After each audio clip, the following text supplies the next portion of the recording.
ดสิ้นความหมายพอรักเหือนหายละลายไปจากหัวใจปิ่นเหมือนดังสายแห้งแล้งทุรนทุรายตะเกียกตะกายทนกันอยู่อย่างสิ้นหวังพอรักเปรียบเหมือนดังน้ำหล่อเลี้ยงใจกัน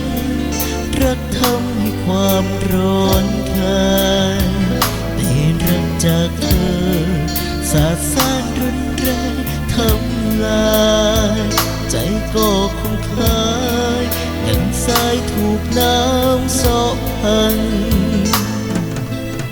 น้ำเสาะสายจนแหลกสลายละลายไปกับสายน้ำใจเป็นเช่นดังสายจึงถูกทำลายง่ายดายไม่เหลือเลยเมื่อรักกลับกลายเป็นแค้นเจ็บนี้แอบแฝงทิ่มแทงรุนแรงเหลือทนใจเริ่มเสื่อมทรามความชั่วสิ้นใจของคนที่สุดก็คงจบลงด้วยความร้าวรานจะได้น้ำ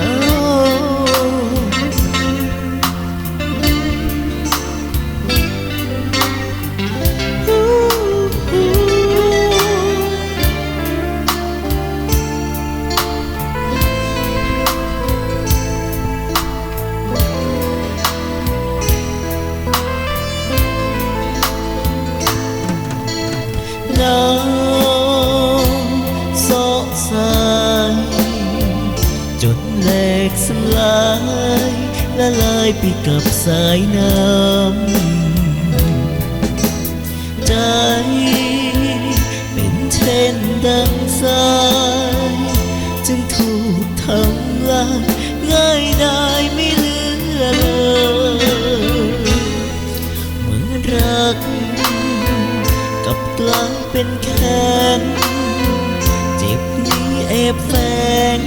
ทิ่มแทงรุนแรงเหลือทนใจเริ่มเสื่อมทรามความชั่วสิ้นใจของคน